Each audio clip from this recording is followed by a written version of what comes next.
Good morning. It's so good to be here, alive and well. Today is actually going to be pretty much my last opportunity to be able to continue to survive. It is now the 27th of the month, and as far as I know, it's the 28th of the month. It is the end of the month. It is the last day for this sales cycle of February. It's been a good month. I definitely learned a lot, definitely picked up a lot of knowledge in being able to understand, build connections, build relationships. I think one of the best things that I've been able to do this month is take my initial introductory call after quickly getting to know somebody over messaging and planning an opportunity to get on the phone and build a relationship. That transition into going from being a salesperson to an interviewer. That has been extremely massive in so many ways. It just opens the doors for a relationship, makes them want to know you because you're connecting with them, you're asking them these vital questions that really break down the mindset behind these people and the understanding of what they're going through.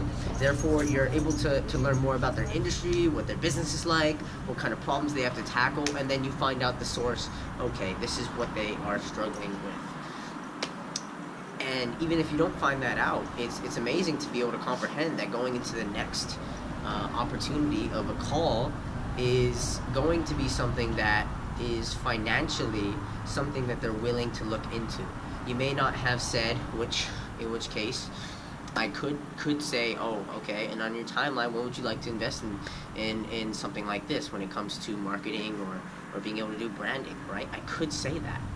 But I feel like it's much more open-ended in being able to just brief them on my business. And the second call, take an hour for one person, 2 calls, each half an hour, to be able to better understand them, what they're going through, and then go into, this is what I do, how can I help you?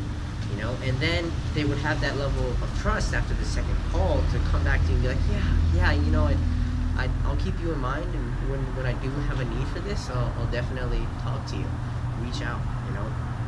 There's this level of authenticity, this level of trust, credibility in building that relationship first. And instead of preying on the short term and going and trying to find that sale or trying to act like a salesperson, trying to ask those buying questions, those pain points, you just go straight into the fact of the matter that, hey, you know, I'm just here to build a relationship and provide value, and I'd like to have a mutual friendship. If we can get on another call, I'd love to tell you more about what I do. I took the time to be able to get to know you, and I want to be able to share a bit about myself, and maybe you can be able to work together. And that has been drastic. Interviewing them like a podcast, learning how to do that whole process is going to help me develop my time into being able to have a podcast myself. So it's extremely valuable in building relationships before you go into the value of hitting them with massive value and then going into the sale. I would think that the third call would be the closing call. If you just had another relationship building call and brief them on what you did, it'd be fun. Third call would be like, okay, this is the product, this is what I already know about you, this is exactly what you need, let's go in, why not get started now and having more clients. That would be the point where things just turn around and you start taking yourself seriously and being able to not only having known them and what they're going through, but being able to better serve them. So that's been my biggest breakthrough for this February, and I haven't closed a good sale or an actual sale since November. So November, December, January, February. That's a third of a year. And if you haven't closed something in a third of a year, you're struggling. I know I'm struggling. I'm $3,300 in debt, and it's probably higher now. Come the first, I mean, I'm already getting billed for like Spotify and stuff. Come the first and the next 15 days, I'm gonna get charged hundreds of dollars. So I can't handle that. I still haven't even paid for my car insurance, but like, shit's about to get real fast. The small memberships that I've been able to close and hold on to, it's not enough, man. So I need to close a product. I need to close a course. I need to have faith in what I'm serving them with, because I truly believe that I can serve them with this and it will help them.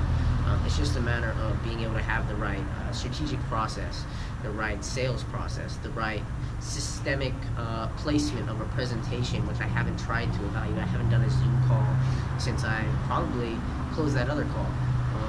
Well, I had a few video calls, but since I closed the 25K Dream Factory VIP experience. So, all in all, the weight of the world rests on my shoulder blades. And I need to carry that and lift that burden off my shoulders. Sometimes you gotta lower yourself to pick things up. And that's just what I'm about to do.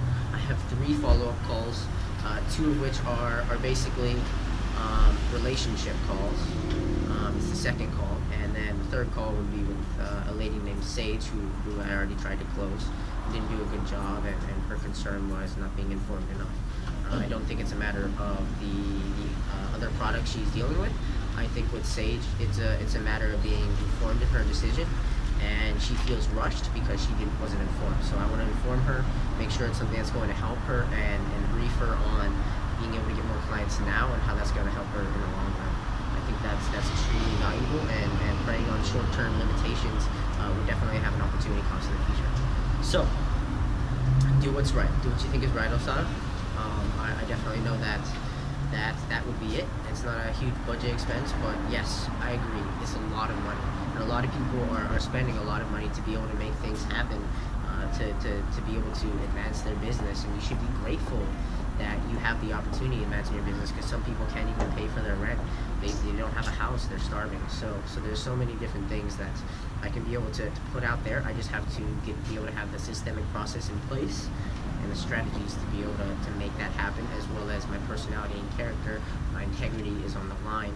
I need to do that, and at the very last thing, I would do like a close on do me a favor, because I need the money and I gotta pay for my doctor tomorrow, and I have $10 in my bank account, and I owe so much money, and